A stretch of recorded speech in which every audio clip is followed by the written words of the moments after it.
اما بعد فاعوذ باللہ من الشیطان الرجیم بسم اللہ الرحمن الرحیم محمد الرسول اللہ والذین معه اشداء علی الکفار رحماء بینہم تراہم رکعا سجدا یبتغون فضلا من اللہ ورضوانا سیماہم فی وجوہہم من اثر السجود ذالک مثلہم فی التوراۃ ومثلہم فی الانجیل کزرع اخرج شطأہ فآزرہ فاستغلظ فاستوى علی سوقہ یعجب الزراع لیغیظ بہم الکفار وعد اللہ الذین آمنوا وعملوا الصالحات منہم مغفرۃ واجرا عظیما صدق اللہ مولانا العلی العظیم وبلغنا رسولہ النبی الأمی الکریم ونحن علی ذلک لمن الشاہدین والشاکرین والحمد للہ رب العالمین۔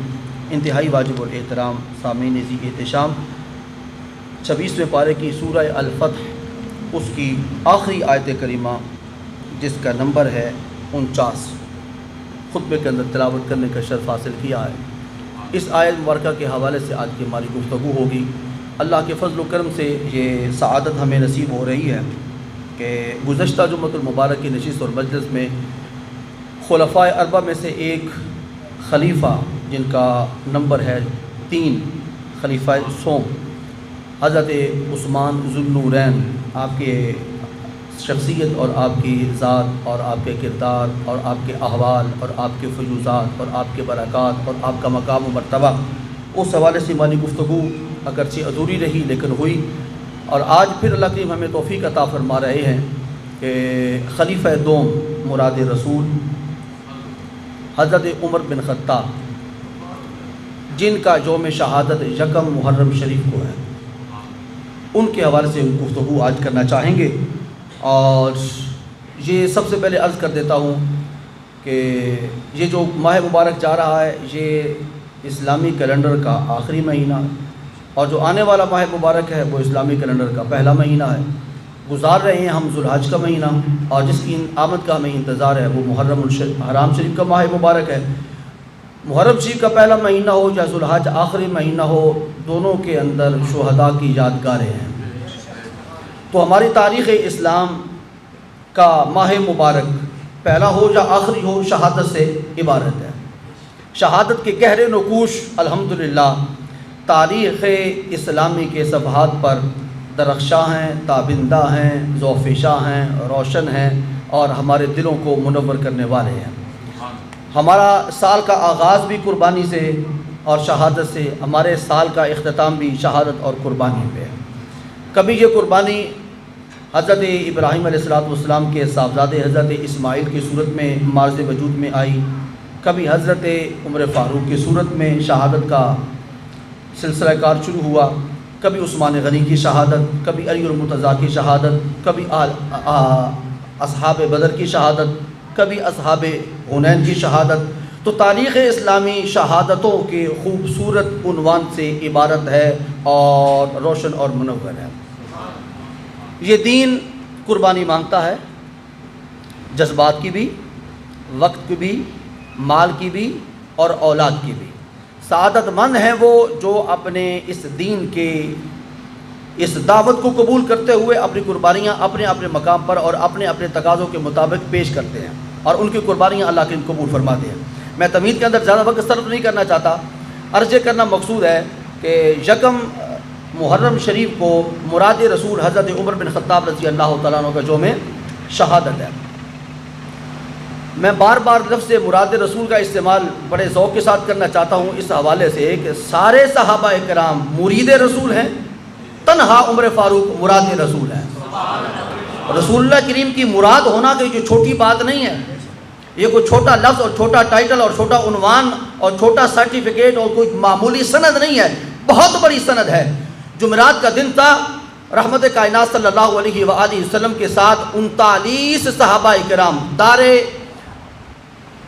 ارقم میں حاضر تھے اور سرکار کریم تشریف فرما تھے، اور اس وقت رسول کریم نے ہاتھ اٹھا دیا اور ہاتھ اٹھا کر اللہ کریم کی بارگاہ اقدس کے اندر عرض کی، اے اللہ، اللہم اعز الاسلام بعمر بن الخطاب خاصتاً، اے اللہ میرے عمر کو اسلام کی دولت عطا کر کے اسلام کو عزتوں سے سرفراز فرما۔ صرف درمیان میں جمعہ کا دن گزرا، ہفتے کو مراد رسول اللہ رب العزت کے محبوب کی دعا کی قبولیت کی صورت میں بارگاہ نبوت میں حاضر ہو گئے۔ لیکن اس کی داغ بیل بہت پہلے ڈال دی گئی تھی، اس کا آغاز بہت پہلے ہو گیا تھا۔ میں آپ کو عرض کر دیتا ہوں کہ ہوا جو واقعات تو پھر چلتے رہیں گے، میں عرض کر دیتا ہوں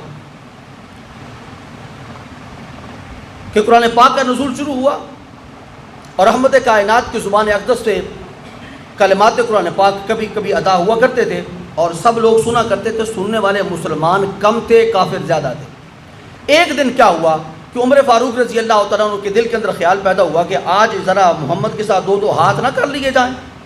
اس نے روزانہ کوئی نہ کوئی بندہ ہمارا توڑا ہوا ہوتا ہے اور اپنے گروہ کے اندر شامل کر رہا ہے۔ ابو بکر صدیق کو اس نے توڑ لیا، عثمان غنی کو اس نے توڑ لیا، علی اور مرتضیٰ کو اس نے توڑ لیا۔ تو یہ تو اپنا گروہ زیادہ کرتا چلا جا رہا ہے، جتنے قیمتی اور کام کے لوگ ہیں وہ تو اس کے ساتھ چلے جا رہے ہیں، اس کا راستہ بند کیوں نہ کیا جائے۔ عمر فاروق اس ارادے سے اپنے گھر سے نکلے۔ یہ 2 بار نکلے، لیکن خوش قسمتی یہ ہے کہ دونوں بار رسول کریم کی تلاش میں نکلے، لیکن ارادہ اور تھا۔ عمر فاروق وہاں پہ پہنچے اور سرکار کریم اس وقت حرم پاک کے اندر تشریف لا رہے تھے، اور رسول کریم جس وقت حرم پاک کے اندر پہنچے تو عمر فاروق بعد میں پہنچے۔ رسول کریم نے آتے ہی نماز شروع کر دی، جو اس وقت عبادت کی اجازت سرکار کریم کو اللہ کریم نے عطا فرما رکھی تھی۔ آپ نے نماز شروع کر دی اور نماز کے اندر آپ نے بلند آواز سے سورہ الحاقہ کی تلاوت شروع کر دی۔ الحاقۃ ما الحاقہ وما ادراک ما الحاقہ کذبت ثمود وعاد بالقارعہ فاما ثمود فاہلکوا بالطاغیہ واما عاد فاہلکوا بريح صرصر۔ یہ آیات سرکار نے پڑھنا شروع کر دی۔ عمر فاروق کے دل کے اندر خیال آیا کہ وہ ہو اللہ خیر فرمائے، ہم تو اسے صرف نبی ماننے کے لیے تیار نہیں تھے، یہ تو شاعر بھی نکلا۔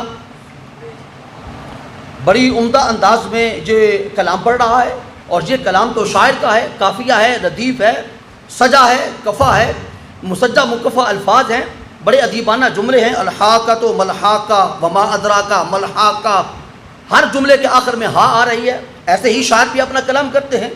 عمر فاروق پیچھے بیٹھے ہیں، سرکار کریم ایسی تلاوت فرماتے جا رہے ہیں۔ عمر فاروق کے دل کے اندر یہ خیال پختہ ہوتا جا رہا ہے کہ بھئی یہ تو شاعر کا کلام ہے۔ اللہ اکبر، اللہ کریم نے اسی وقت رسول کریم کے قلب اطہر پہ سورہ الحاقہ کی وہ آیات نازل فرما دی جن کے اندر اللہ کریم نے فرمایا انہ لقول رسول کریم وما ہوا بقول شاعر، ما ہوا بقول شاعر، یہ تو اللہ کا وہ کلام ہے جو اللہ نے اپنے رسول کریم کے ساتھ کیا ہے۔ انہو لقول رسول کریم، آج کوئی بندہ میرے دوستو رسول کو رسول کریم کہے یا نہ کہے، اللہ نے اپنے رسول کو رسول نہیں کہا، رسول کریم کہا ہے۔ اب جس کا جی چاہے وہ اللہ کی سنت کو ادا کرے، جس کا جی چاہے وہ صرف کہتا رہے کہ نبی نے یہ کہا، صرف یہ کہتا رہے کہ رسول نے یہ کہا۔ ہاں بھی اللہ نے صرف رسول نہیں کہا، اللہ نے جب کہا ہے یا ایھا النبی کہا ہے، یا ایھا الرسول کہا ہے، طٰہٰ کہا ہے اور رسول کریم کہا ہے۔ اب جو اللہ کی سنت کو اپنائے گا اور اپنے محبوب علیہ الصلوۃ والسلام کو پکارنا چاہے گا، وہ صرف نبی اور رسول نہیں کہے گا، اس کی زبان پہ جب بھی نام آئے گا عزت کے ساتھ احترام کے ساتھ آئے گا اور وہ کہے گا یا رسول اللہ۔ اللہ نے آپ کو غنی عن العالمین ہونے کے باوجود رسول کریم کہا ہے، میں بھی دل سے تسلیم کرتا ہوں کہ آپ کا رب بھی کریم ہے، آپ بھی کریم ہے۔ انہ لقول رسول کریم۔ عمر فاروق کے دل کے اندر پھر خیال پیدا ہوا کہ بھئی میں پیچھے بیٹھ کے ایک بات سوچ رہا ہوں، یہ آگے اپنی تلاوت کر رہے ہیں، انہیں کیسے پتہ چل گیا کہ میرے دل کے اندر یہ خیال پیدا ہوا ہے کہ یہ شاعر کا کلام ہے؟ معلوم ہوتا ہے کہ یہ صرف شاعر نہیں، ساتھ جادوگر بھی ہیں۔ اللہ کریم نے دوسری آیت کریمہ نازل کر دی، ما ہوا بقول کاہن، یہ کاہن اور جادوگر نہیں ہیں۔ تو پھر یہ کون ہیں؟ یہ نبی ہیں، اور نبی وہ ہوتا ہے جو غیب پر مطلع ہوتا ہے اور جو غیب کی خبریں دینے والا ہوتا ہے۔ اے عمر آج سن لے، جس کا تو کلام سن رہا ہے یہ شاعر اور جادوگر نہیں ہے، ہمارا نبی ہے اور تیرے غیب پر مطلع اور آگاہ ہے۔ اسی بات کی طرف اقبال نے اشارہ کرتے ہوئے فرمایا تو نبی دانی کہ سوز قرأت تو، فارسی زبان کا شعر ہے اقبال کا۔ اقبال فرماتے ہیں تو نہیں جانتا کہ تیری زبان سے نکلے ہوئے جو قرآن پاک کی قرأت کے الفاظ تھے ان کے اندر ایسا سوز تھا کہ انہوں نے عمر فاروق کی تقدیر کو بدل کے رکھ دیا۔ دیگر گوں کر تقدیر عمر رہا۔ اللہ اکبر۔ لیکن دوستو بڑے افسوس کے ساتھ کہنا پڑتا ہے کہ ہم نے قرآن کو چھوڑ دیا۔ اقبال کیا فرماتے ہیں؟ وہ معزز تھے زمانے میں مسلمان ہو کر، اور تم خوار ہوئے تارک قرآن ہو کر۔ آج ہمارا یہ قرآن پاک لوگوں کے پاؤں کے نیچے آ رہا ہے، اس لیے کہ ہم نے اس قرآن کی طرف پشت کر دی ہے۔ سویڈن کے لوگوں کے ساتھ مجھے کوئی افسوس نہیں ہے، کیونکہ وہ تو اس کلام کو، اس کتاب کو ایک عام کتاب مانتے ہیں، اور وہ اپنی کتاب کے ساتھ بھی جو سلوک کرتے ہیں، جو مرضی کرتے رہیں، اس قرآن پاک کی بے ادبی، بے حرمتی نہیں ہو سکتی۔ جو ذالک الکتاب لا ریب فیہ ہے اور عرش الہی کے ساتھ جڑے ہوئے لوح محفوظ کے اندر محفوظ ہے، اس کی بے حرمتی نہیں ہو سکتی۔ ہاں کوئی کرنے کی کوشش کرتا ہے تو اپنے لیے جہنم کی آگ کو تیز تر کرتا ہے، لیکن افسوس اس پہ ہے جو اس کو مانتا ہے اور پھر اس کی طرف اس نے پشت کر رکھی ہے۔ میں سویڈن کے ساتھ کیوں الجھوں؟ اس بندے کے ساتھ میرا کیا اثر ہوگا؟ میں نے تو اس سے پوچھنا ہے کہ بھائی تیرے گھر میں قرآن ہے؟ کبھی اس کو کھولا، کبھی اس کو پڑھا، کبھی اس کو سمجھنے کی کوشش کی، اس کے مفاہیم کو کبھی اپنے اندر اتارا، کبھی یہ سوچا کہ رسول کریم نے یہ ساری تگ و دو کس لیے کی تھی؟ طائف کی وادی کے اندر سرکار کیوں تشریف لے کے گئے تھے؟ بدر کے میدان کے اندر سرکار کریم کے ساتھ جو سلوک ہوا کافروں کی طرف سے وہ کس لیے ہوا؟ تاکہ یہ کلام امت تک پہنچ جائے، اور امت نے اس کلام کے ساتھ کیا سلوک کیا؟ اللہ اکبر۔ چلیے آگے بڑھتے ہیں۔ عمر فاروق رضی اللہ تعالیٰ عنہ ہلکا بگوش اسلام ہوئے، اور یہ 40ویں مسلمان ہیں تعداد میں جنہوں نے اسلام قبول کیا ہے۔ اور عمر فاروق کے اسلام قبول کرنے کے بعد 40 کا جب عدد مکمل ہو گیا تو سورۃ الانفال کے اندر اللہ کریم نے فرمایا یا ایھا النبی حسبک اللہ ومن اتبعک من المؤمنین، اے نبی تیرے لیے اللہ کافی ہے، اور یہ جو 40 مسلمان ہو گئے ہیں یہ ایمان والے تیرے لیے کافی ہیں۔ یہ بات، یہ آیت کریمہ بہت غور طلب آیت کریمہ ہے۔ یا ایھا النبی حسبک اللہ، اب 40 کے علاوہ 41واں مسلمان نہ ہو تب بھی مکہ فتح ہوگا۔ ان 40 کے ساتھ اللہ کریم پوری دنیا پہ اپنا اسلام نافذ فرمائے گا، اس لیے کہ قرآن کا وعدہ ہے حسبک اللہ، اللہ تیرے لیے کافی ہے، ومن اتبعک من المؤمنین، اور جو ایمان والے تیری پیروی کرتے ہوئے تجھ پر ایمان قبول کر چکے ہیں یہ تیرے لیے کافی ہیں۔ یہ آیت کریمہ اس وقت نازل ہوئی جس وقت عمر فاروق رضی اللہ تعالیٰ عنہ ہلکا بگوش اسلام ہو گئے۔ عمر فاروق رضی اللہ تعالیٰ عنہ کے فضائل میں کیا عرض کر سکتا ہوں، صرف اتنا عرض کروں گا کہ عمر فاروق کا ایڈریس اور پتہ اس وقت اگر کسی نے مجھ سے پوچھنا ہو تو میں ان کا گھر کا پتہ تو نہیں بتا سکتا، لیکن ان کے اصل مسکن کا پتہ بتا سکتا ہوں کہ عمر فاروق کو تلاش کرنا ہو تو نہ مکہ میں تلاش کرنا، نہ مدینہ منورہ کے مضافات میں تلاش کرنا، اس مقام پہ تلاش کرنا جہاں میرے مصطفیٰ کے قدم موجود ہیں۔ یہ ہے عمر فاروق کا مقام، اور یہ ہے ان کا ایڈریس۔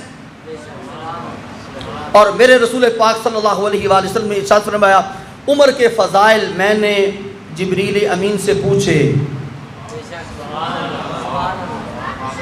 عمر فاروق کے فضائل میں نے جبریل امین سے پوچھے، تو جبریل امین مجھ سے عرض کرنے لگے یا رسول اللہ، عمر فاروق کے وہ فضائل بیان کروں جو آسمانوں میں ہیں یا وہ فضائل بیان کروں جو زمین میں ہیں؟ زمینی فضائل بیان کروں یا آسمانی؟ میں نے فرمایا کہ آسمانی فضائل بیان کرو، تو اس کے جواب میں جبریل امین مجھ سے عرض کرنے لگے یا رسول اللہ، عمر فاروق کے آسمانی فضائل اتنے ہیں کہ اگر مجھ جبریل امین کو حضرت نوح جتنی عمر مل جائے،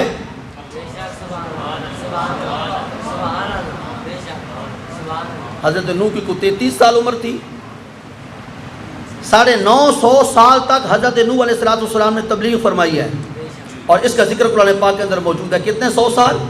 950 سال۔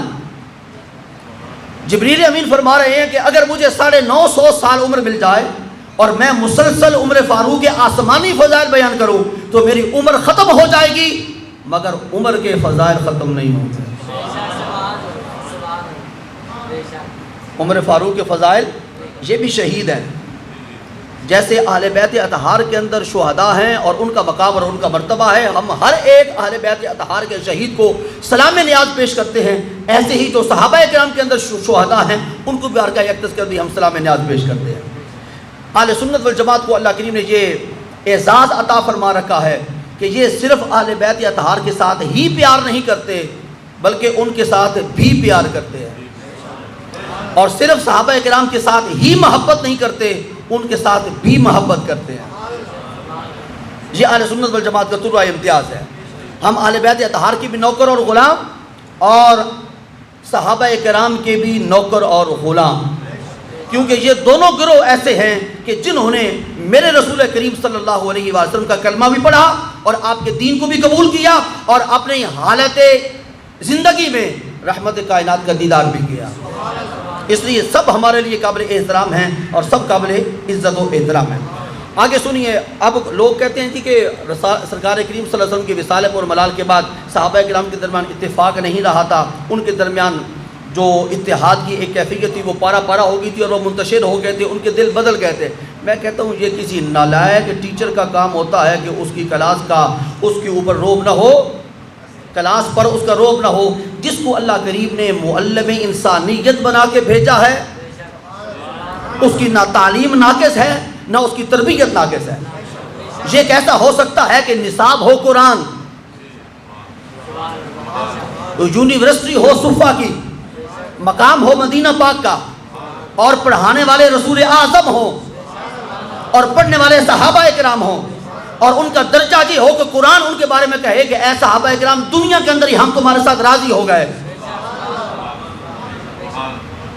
پھر نہ تعلیم کے اندر نقص ہے، نہ نصاب کے اندر نقص ہے، نہ پڑھانے والے کے اندر نقص ہے، نہ پڑھنے والوں کے اندر کوئی عیب ہے، اور انہوں نے پڑھا اور خوب پڑھا۔ پڑھا تو کیا پڑھا؟ یا قرآن پڑھا یا حدیث مصطفیٰ پڑھی۔ صحابہ کرام کے درمیان کسی قسم کا کوئی اختلاف نہیں تھا۔ سب سے بڑی بات کی جاتی ہے، یہ آگے جو مہینہ آنے والا ہے بڑا خطرناک مہینہ ہے، میں اشارہ کر دیتا ہوں بس، آنے والا مہینہ بہت خطرناک ہے، اور اس آنے والے مہینے کے اندر صحابہ کرام کے بارے میں بہت ہرزہ سرائی کی جائے گی، اور دریدہ کہانی سے کام لیا جائے گا، اور بے وضو اہل بیت اطہار کا منبر پر بیان کیا جائے گا۔ ایسا ہوتا ہے کہ نہیں ہوتا؟ بھئی وہ پاک باز خواتین اور وہ پاک باز نوجوان جن کا تعلق براہ راست خون نبوت کے ساتھ ہے، ان کا بے وضو نام لیا جا سکتا ہے؟ اور جنہوں نے زندگی بھر میں کبھی نماز تک نہیں پڑھی اور مسجد کا منہ تک نہیں دیکھا، صرف چاولوں کی پلیٹ کھانے کے لیے وہ آ جاتے ہیں اور اہل بیت اطہار کا ذکر کرتے بھی ہیں، سنتے بھی ہیں اور بیان بھی کرتے ہیں، لیکن نہ ان کا وضو ہوتا ہے، نہ ان کے صحیح طریقے سے منہ دھلے ہوئے ہوتے ہیں، اور بکواس بکتے ہیں اہل بیت اطہار کے ساتھ ساتھ صحابہ کرام کو بھی، اور صرف 2-4 اہل بیت اطہار کا ذکر کرتے ہیں، سب کا ذکر نہیں کرتے۔ آنے والے مہینے کے اندر ہم انشاءاللہ فضائل بیان کریں گے اہل بیت اطہار کے، اور ابھی اس مہینے کے اندر صحابہ کرام کے فضائل بیان کر رہے ہیں، تو مطلب کیا نکلا کہ ہم اہل بیت اطہار کے بھی نوکر ہیں اور صحابہ کرام کے بھی غلام ہیں، اور ہم دونوں آنکھوں کے ساتھ صحابہ کرام کو بھی دیکھتے ہیں، انہی دونوں آنکھوں کے ساتھ اہل بیت اطہار کو بھی دیکھتے ہیں۔ دونوں ہمارے دل کے مکی ہیں، ہمیں دونوں کے ساتھ محبت اور پیار ہے، ہم ان کے درمیان تفریق نہیں کرتے۔ ہاں جو کہیں گے ایک طبقہ وہ ہے جن کو گھر والا ہونے کا اعزاز حاصل ہے، اور ایک طبقہ وہ ہے جن کو در والا ہونے کا اعزاز حاصل ہے۔ اور ایک بات اس فقیر کی آپ یاد رکھ لیں، ابو بکر صدیق، عمر فاروق، عثمان غنی اور علی المرتضیٰ، یہ 4 ایسے ہیں جنہیں رسول کریم کے در کے ساتھ بھی تعلق ہے، گھر کے ساتھ بھی تعلق ہے۔ نہیں شاید میں بات سمجھا نہیں سکا۔ میں ابو ہریرہ کی بات نہیں کرتا، میں جناب سعد کی بات نہیں کرتا، میں حضرت سعید کی بات نہیں کرتا، عبیدہ بن جراح کی بات نہیں کرتا، خالد بن ولید کی بات نہیں کرتا، میں خلفائے اربعہ کی بات کرتا ہوں کہ اگر تم نے یہ گھر والوں اور در والوں کی تقسیم کرنی ہے تو اس فقیر کا جملہ سن لو، یہ خلفائے اربعہ ایسے ہیں جنہیں یہ اعزاز حاصل ہے کہ یہ در والے بھی ہیں، گھر والے بھی ہیں۔ آپ سے میں پوچھتا ہوں، جو سسر ہوتا ہے وہ صرف دروازے تک ہی رہتا ہے یا اندر آتا ہے؟ جو داماد ہوتا ہے وہ صرف دروازے تک ہی رہتا ہے یا اندر آتا ہے؟ ان خلفائے اربعہ کی خوبصورت تقسیم اللہ نے کر دی۔ ابو بکر صدیق اور عمر فاروق یہ میرے رسول کریم کے سسر ہیں، عثمان غنی اور علی المرتضیٰ یہ رسول کریم کے داماد ہیں۔ سسر بھی گھر میں ہوتا ہے، داماد بھی گھر میں ہوتا ہے۔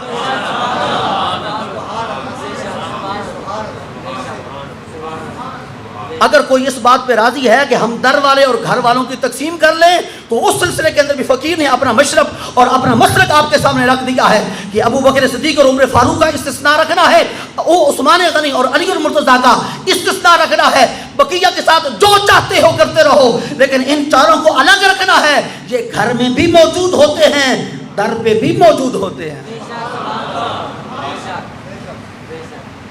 اور ان کا یہی اعزاز ہے۔ 2 کو سرکار نے اپنی صاحبزادیاں دیں اور 2 سے صاحبزادیاں لیں۔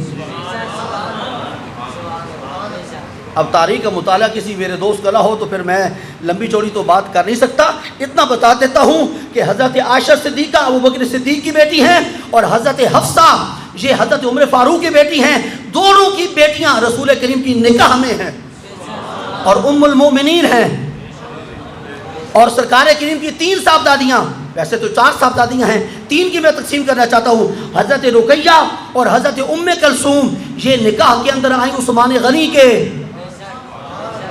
اور ایک وہ خاتون جس جیسی خاتون کائنات کے اندر نہیں، جو امام حسن اور امام حسین کی والدہ ماجدہ ہیں، جو علی المرتضیٰ کے گھر کی رونق ہیں، جو ملکہ فردوس بری ہیں، جو جنتی عورتوں کی سردار ہیں، جو خدیجہ الکبریٰ کے بطن اطہر سے پیدا ہوئی اور جنہیں رسول کریم نے فرمایا یہ میری بیٹی میرے جگر کا ٹکڑا ہے، جو نماز پڑھ رہی تھی رسول کریم نے ارشاد فرمایا یہ میری بیٹی اس وقت میری آنکھوں کی ٹھنڈک ہے، نماز میں مصروف ہے۔ ان کا نکاح رسول کریم نے اللہ کے اذن سے حضرت علی المرتضیٰ کے ساتھ کیا، تو 2 سے بیٹیاں لیں، 2 کو اپنی بیٹیاں عطا فرمائیں۔ اور عثمان غنی کا مقام یہ ہے کہ رسول کریم کی جب صاحبزادی صاحبہ کا انتقال ہوا حضرت رقیہ کا، تو اس کے بعد سرکار کریم نے حضرت ام کلثوم کا ان کے ساتھ نکاح کر دیا۔ کچھ وقت کے بعد حضرت ام کلثوم کا بھی انتقال ہو گیا، تو عثمان غنی کو آپ نے ذرا پریشان دیکھا، فرمایا عثمان پریشانی کی کیفیت یہ اپنے اوپر کیوں طاری کر رکھی ہے؟ عرض کی حضور آپ کی 2 صاحبزادیاں میرے نکاح کے اندر آئی تھیں، گھر کے اندر موجود ہوتی تھیں، میں انہیں دیکھ کر سکون محسوس کرتا تھا کہ میں چہرہ مصطفیٰ کو دیکھ رہا ہوں، اور میرا تعلق بارگاہ مصطفیٰ کے ساتھ جڑا ہوا ہے اور خاندان مصطفیٰ کے ساتھ میرا تعلق جڑا ہوا ہے۔ اب دونوں آپ کی صاحبزادیوں کو اللہ کریم نے اپنے پاس واپس بلا لیا ہے، میرا گھر خالی ہے، سونا سونا لگتا ہے۔ رسول کریم نے فرمایا ہے عثمان تیرا مقام میری بارگاہ اقدس کے اندر یہ ہے کہ اگر میری 40 بیٹیاں ہوتی میں ایک ایک بیٹی کا نکاح تیرے ساتھ کرتا چلا جاتا، اور ان کا انتقال ہوتا پھر دوسری بیٹی کا نکاح کر دیتا، اس کا انتقال ہوتا اور کا نکاح کر دیتا، حتیٰ کہ 40 میری بیٹی ہوتی جگہ بازی کے سب کا میں تیرے ساتھ نکاح کرتا چلا جاتا۔ دوستو میں آپ کو پوچھنا چاہتا ہوں، ہم کسی کو اپنی ایک بیٹی دیتے ہیں، سال نہیں گزرنے پاتا تو اس کا ہمارے دل کے اندر اور قسم کے خیالات پیدا ہو جانا شروع ہو جاتے ہیں، ہم کہتے ہیں کاش اس کے ساتھ ہم نے اپنا تعلق نہ جوڑا ہوتا۔ لیکن وہ کیسا گھرانہ تھا عثمان غنی کا کہ رسول کریم نے اپنی ایک بیٹی دی، ان کے انتقال کے بعد دوسری بیٹی عطا کی۔ یہ اعتماد ہے عثمان غنی پر، اور عثمان غنی کی وفاداری ہے خاندان نبوت کے ساتھ۔ اللہ اکبر۔ آئیے آخر میں اپنی بات جو پچھلے جمعے پر ادھوری چھوڑ کے تو ممبر شریف سے اٹھ گیا تھا، اور وہ حدیث پاک میں نے آپ کو عرض کی تھی حضرت عثمان غنی کے بارے میں، اور میرے ایک یہاں پر مہمان بیٹھے تھے اور انہوں نے فرمایا تھا کہ اس حدیث پاک کو مکمل کر دیا جائے، آج مکمل کر دیتا ہوں۔ وہ حدیث پاک عثمان غنی کی شان میں نازل ہوئی اور رسول کریم نے بیان فرمائی، اور عثمان غنی کی شہادت ابو بکر صدیق کا پورا زمانہ خلافت گزرنے کے بعد اور عمر فاروق کا پورا زمانہ خلافت گزرنے کے بعد ہوئی، ایسے ہی ہے۔ اور اس وقت میرے اور رسول پاک کا وصال پر ملال ہو چکا تھا۔ حضرت عبداللہ بن عباس، نام یاد رہے گا؟ نام یاد رہے گا؟ کوئی اوکھا نام نہیں، بڑا سونا نام ہے، اور یہ رسول کریم کے چچا زاد بھائی ہیں۔ حضرت عباس آپ کے چچا ہیں، ایک حضرت عباس علمبردار ہیں، علمبردار، جن کے ہاتھ میں کربلا کے میدان کے اندر اسلام کا جھنڈا تھا، اسلام کا جھنڈا، اور یہ اہل بیت اطہار میں سے ہیں۔ اور ایک حضور کے چچا ہیں جن کا نام حضرت عباس تھا، ان کے یہ صاحبزادے ہیں، ان کا نام ہے عبداللہ، اور انہیں ابن عباس بھی کہتے ہیں۔ حضرت عبداللہ بن عباس رضی اللہ تعالیٰ فرماتے ہیں کہ میں حضور کی بارگاہ اقدس کے اندر حاضر تھا، عثمان غنی حاضر ہوئے، رسول کریم نے، اب کوئی کسی کا علم غیب ثابت ہوتا ہے نہیں ہوتا، ہمارا رنجہ راضی ہونے لگا ہے، کسی کے عقیدے پہ زد پڑتی ہے 1000 بار پڑتی رہے، ہم نے تو حدیث سنانی ہے. ٹھیک, کسی کا عقیدہ علم غیب کے بارے میں ڈھل مل یقین ہے, ہمیں اس کے ساتھ غرض نہیں ہے, ہم نے حدیث سنانی ہے. اور اس سے اگر کسی کا عقیدہ علم غیب کا ثابت ہوتا ہے سلام پیش کرتے ہیں, لیکن اپنا عقیدہ کسی پہ ٹھونسیں گے نہیں, نہ کسی کو چھیڑیں گے, ضرورت ہی نہیں ہے, بس دین اپنا بیان کریں گے. حضرت عبداللہ بن عباس فرماتے ہیں کہ میں حضور کی بارگاہ اقدس کے اندر حاضر تھا کہ حضرت عثمان غنی آئے. عثمان غنی کو دیکھتے ہی رسول کریم نے فرمایا, اے عثمان, ایک وقت آنے والا ہے جس وقت ظالم تجھے قتل کریں گے. یا رسول اللہ, آپ کو تو دیوار کے پیچھے کا پتہ نہیں ہے, جی آپ کیوں فرما رہے ہیں؟ فرمایا تو نے تصویر کا ایک رخ دیکھا ہے, تو نے قرآن پاک پڑھا ہوتا نا 5واں پارہ, اس کے اندر اللہ کریم نے فرمایا ہے میرے بارے میں, وَعَلَّمَكَ مَا لَمْ تَكُنْ تَعْلَمْ وَكَانَ فَضْلُ اللَّهِ عَلَيْكَ عَظِيمًا. میرے سامعین اس آیت کریمہ کا بخوب ترجمہ یاد کر رکھا ہوگا, یقیناً معلوم ہوگا, ترجمے کی طرف نہیں بڑھتا. عثمان غنی سے رسول کریم نے مخاطب ہو کے فرمایا, روایت دکھانے کا یہ فقیر ذمہ لیتا ہے, اور نام راوی کا بیان کر دیا. نام کیا ہے؟ عبداللہ بن عباس. رسول کریم نے فرمایا ان قریب ظالم لوگ اے عثمان تجھے قتل کریں گے, اور اے عثمان جس وقت ظالم تجھے قتل کریں گے اس وقت تو قرآن پاک کی تلاوت کر رہا ہوگا.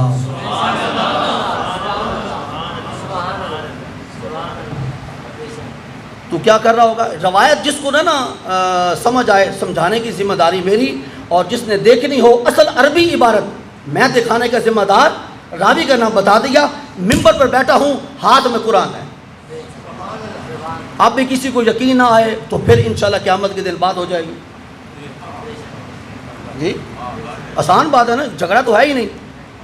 عثمان تجھے قتل کیا جائے گا, اور جس وقت تو قتل ہوگا اس وقت تیری حالت یہ نہیں ہوگی کہ تو کسی میدان جہاد کے اندر ہے, یا تو مسجد کے اندر بیٹھا ہوا ہے, یا تو نفل پڑھ رہا ہے, یا تو اپنا روپیہ پیسہ غرباء پہ تقسیم کر رہا ہے. اس وقت تیری حالت یہ ہوگی کہ انتا تقرأ سورۃ البقرہ, تو اس وقت سورہ بقرہ کی تلاوت کر رہا ہوگا.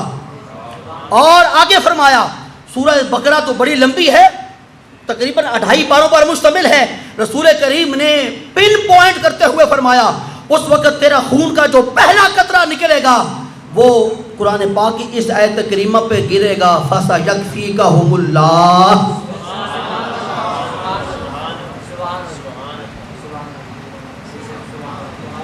تو گل پسند آئی ہے کہ نہیں آئی؟ میرے اب 10 روپے بنتے ہیں کہ نہیں بنتے؟ فَسَيَكْفِيكَهُمُ اللَّهُ پہ تیرا خون کا قطرہ گرے گا. بھائی میری بات کو چھوڑ دو, استنبول میں چلے جاؤ, اور استنبول کی لائبریری کے اندر ابھی تک وہ قرآن پاک محفوظ ہے.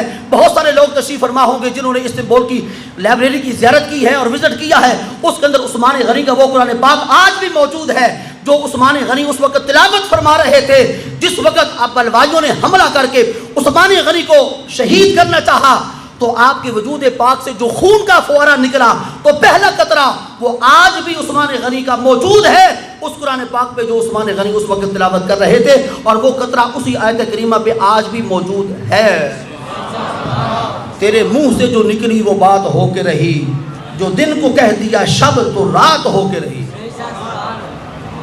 یہ کیسے ہو سکتا ہے کہ نبی کی زبان سے کوئی جملہ نکلے اور پھر وہ پورا نہ ہو؟ بھائی میں اپنا عقیدہ پھر آپ کو عرض کر دینا چاہتا ہوں, نبی کی زبان سے جملہ نکل ہی نہیں سکتا جب تک کہ اللہ کی وحی نہ آ جائے, جب تک کہ اللہ کی وحی. کیوں؟ میرے سامنے قرآن پاک پڑھا ہے اور اس کا پارہ نمبر 27 ہے اور سورہ النجم ہے. سورہ النجم کے اندر اللہ کریم نے ارشاد فرمایا ما ینطق عن الہوی ان ہوا الا وحی یوحی. یہ نبی اپنی مرضی سے نہیں بولتا, یہ اس وقت بولتا ہے جب ہم وحی کے ذریعے اسے بلواتے ہیں, جب وحی کے ذریعے ہم اسے اللہ اکبر. قحافہ کے بیٹے کو جس وقت صدیق اکبر بنایا اور کہا کہ تو صدیق اکبر ہے, وہی پہلے آئی. خطاب کے بیٹے کو جس وقت فاروق کا لقب عطا کیا, لقب بعد میں دیا, وہی پہلے آئی. عثمان بن عفان کو جس وقت ذو النورین کا لقب دیا تو لقب بعد میں دیا, وہی پہلے آئی. ابو طالب کے فرزند حضرت علی کو جس وقت باب مدینۃ العلم کا لقب عطا کیا, لقب بعد میں دیا, وہی پہلے آئی. اپنی صاحبزادی صاحبہ کو جس وقت کہا کہ تو جنتی عورتوں کی سردار ہے، یہ بعد میں کہا، پہلے وہی آئی۔ رسول کریم کے ہر قول سے پہلے وہی ہے، ہر قول سے پہلے وہی ہے۔ اور میرے رسول پاک نے زندگی بھر میں جو کلام کیا اعلان نبوت کے بعد، جو کلام کیا وہ وہی ہے۔ وہی کے دو اقسام ہیں، ایک وہی مطلوب ہوتی ہے، ایک وہی غیر مطلوب ہے۔ یہ فقہ کی اصطلاح ہے، آپ کے سپورٹ کر رہا ہوں۔ ایک وہی مطلوب ہے جس کی نماز کے اندر تلاوت کی جا سکتی ہے قرآن پاک، ایک وہی غیر مطلوب ہے جس کو حدیث رسول کہا جاتا ہے۔ وہ حدیث رسول ہے، اس کی قرآن پاک کی اس طرح نماز کے اندر تلاوت نہیں کی جا سکتی۔ اگر 2 منٹ آپ مجھے دیں تو میں ایک بات جو میں نے شروع کی تھی اس کو مکمل کر کے پھر میں آپ سے زیادہ چاہتا ہوں کہ صحابہ کرام کے درمیان رسول کریم کے وصال کے بعد اختلافات پیدا ہو گئے تھے، یہ ایک نظریہ ہے، میں اس نظریے کا حامل نہیں ہوں، میرا یہ عقیدہ نہیں ہے اور یہ میرا ماننا بھی نہیں ہے، اور اس کی وضاحت اپنی گفتگو کے پہلے حصے کے اندر میں عرض کر چکا ہوں کہ صحابہ کرام کو تیار کس نے کیا تھا؟ وہ جو تیار کرنے والا تھا، ہم نے اس کی طاقت اور اس کی قوت کو دیکھ رہا ہے، اور اس سے بھی پہلے اس بات کو دیکھنا ہے کہ اس کے پاس تیار ہونے کے لیے ان صحابہ کرام کو بھیجا کس نے تھا؟ بھیجا کس نے تھا؟ صحابہ کرام کو حضور کی بارگاہ میں بھیجا اللہ نے، انہیں تیار کیا رسول اللہ نے، اور ان کا نصاب متعین کیا کتاب اللہ، اور ان کا لقب بنا اصحاب رسول اللہ، اور ان کو اللہ کریم نے سرٹیفکیٹ عطا کیا رضی اللہ۔ اب کیسے اختلاف ہو سکتا ہے؟ زیادہ بات کی جاتی ہے عمر فاروق کی اور حضرت علی المرتضیٰ شیر خدا کی کہ ان کے درمیان بڑے اختلافات ہو گئے تھے، دونوں بہادر تھے، دونوں شجاع تھے، دونوں طاقتور تھے، ان کے درمیان نوک جھونک ہوتی رہتی تھی۔ میں آپ کو حدیث پاک سناتا ہوں، فیصلہ آپ پہ چھوڑتا ہوں کہ ان کے درمیان اختلافات تھے یا ان کے درمیان جو اللہ کریم نے اخوت اور بھائی چارہ قائم کیا تھا یہ آخر تک انہوں نے قائم رکھا۔ عمر فاروق کا دور خلافت ہے، رمضان مبارک کا ماہ مبارک آ گیا، عمر فاروق نے اپنی گرہ سے لوگوں کو پیسے دیے کہ مسجد نبوی کے اندر رمضان مبارک کے اندر لوگوں نے نماز تراویح ادا کرنے کے لیے آنا ہے، مسجد نبوی کے اندر چراغاں کر کے اسے ساری رات روشن رکھا جائے۔ کیا کیا جائے جی؟ روشن رکھا جائے۔ بیت المال سے پیسے نہیں دیے، اپنی گرہ سے، اپنی جیب سے، اپنی پاکٹ منی سے، کہ مسجد کے اندر چراغاں کیا جائے اور ساری رات لوگوں نے عبادت کرنی ہے تو لوگوں کے لیے چراغاں کا اہتمام کیا جائے۔ یہ انہونی بات تھی، مسجد نبوی کے اندر ویسے چراغ کا اہتمام کوئی نہیں ہوتا تھا، لوگ عشاء کی نماز اندھیرے کے اندر ہی پڑھ کے چلے جایا کرتے تھے، نہ تو کمکمے تھے، نہ بجلی تھی، نہ کوئی اور ذرائع تھے بجلی مہیا کرنے کے۔ یہ انوکھا انتظام جب صحابہ کرام نے دیکھا تو جا کر اطلاع کی حضرت علی المرتضیٰ شیر خدا کو کہ عمر فاروق نے یہ مسجد کے اندر اہتمام کیا ہے۔ حضرت علی المرتضیٰ دوڑے دوڑے چلے آئے، مسجد نبوی کے دروازے پہ کھڑے ہو کے جب مسجد نبوی شریف کے پورے ماحول پہ نگاہ دوڑائی تو دیکھا کہ مسجد نبوی کا ماحول تو بو کا نور بنا ہوا ہے، روشنی کا اہتمام ہے۔ پوچھا یہ کس نے کیا؟ بتایا گیا کہ یہ عمر فاروق نے کیا۔ اگلا سوال تھا علی المرتضیٰ کا، بیت المال سے؟